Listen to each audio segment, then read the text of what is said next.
how will the availability of TRK inhibitors change clinical practice?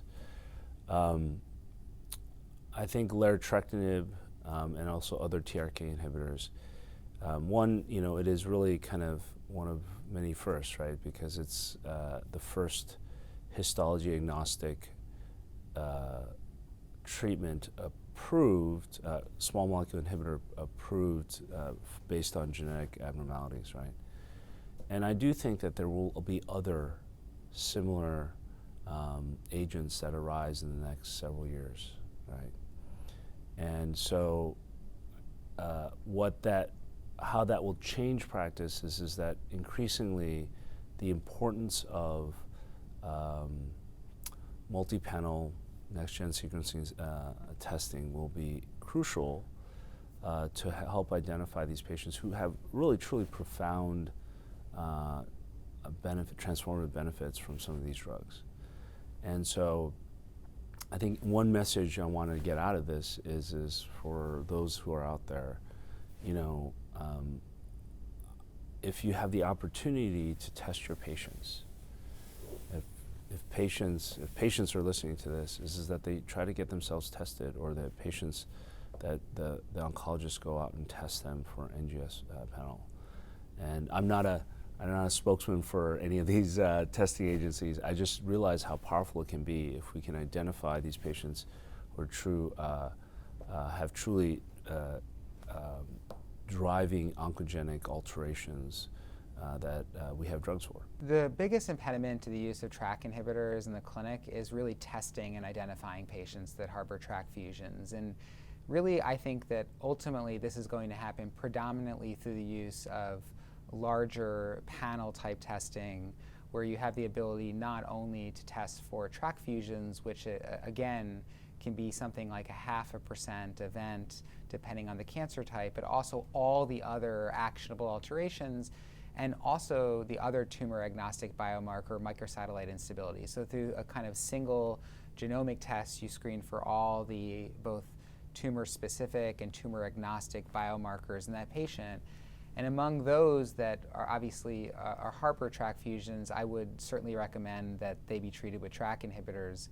I'm often asked about the sequencing of TRK inhibitors relative to other therapies, and the FDA label does say that patients should have had a kind of existing standard of care, or can receive it first line if no standard of care exists. But I really would encourage people to consider using these agents relatively early due to their incredible efficacy profile, response rates of approximately 80%, the durability of response, and importantly, the quality of life associated with being on these agents. So I think that given the really profound activity and excellent safety profile of these agents, these really should be considered relatively early in the course of treatment. However, if you do encounter a patient who's incredibly ill and might be too ill, for example, to receive even standard chemotherapy, and they do have a TRK fusion, I would encourage trying that agent even in a patient who you otherwise might not feel is fit for standard chemotherapy, because again, we have seen the ability for these agents to really bring people back from the brink of death even when they're very sick from this disease. So if we find a TRK fusion, I would really ultimately just hope that the patients would receive these agents. I feel it's important to utilize these agents in the treatment of our patients whose tumors have the TRK mutations and fusion transcripts. One of the important research questions we need to be evaluating as more studies are conducted is the timing of when to administer these drugs for patients. Should they be used in patients when they're newly diagnosed? Should they be reserved for patients who have progressed after standard of care therapies or established therapies? And another important research question is whether they should be incorporated or combined with other agents to further enhance their clinical benefit, as well as the durability of benefit that these agents have the potential to achieve. I think in general, it makes sense to try to think about evaluating the potential of these agents earlier on in the course of the disease, because we know as tumors recur, they tend to pick up additional mutations, additional drivers, and the therapeutic benefit that we may have by a targeted therapy blocking a specific cancer driver may lose its benefit in the recurrent setting if additional driver mutations are acquired as the tumor is exposed to other therapies and develops resistance. So my personal bias would be that they would have their biggest impact most likely earlier on in the course of the disease. But I think that's a very important point we need to be evaluating with ongoing clinical research studies and trials. There are a number of targeted therapies that are able to target multiple potential drivers in the tumor that are relevant to the tumor biology. And then there are other targeted therapies that are much more specific and focused on single drivers.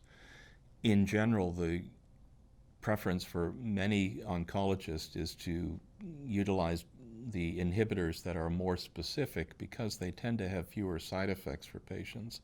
The inhibitors that are more broad and hit a number of different targets may have more side effects due to secondary effects of the drugs on other pathways and other tissues and organs in the body. So in general, therapies that are quite specific and focused, such as larotrectinib and the other TRK inhibitors that are moving forward now for oncology patients.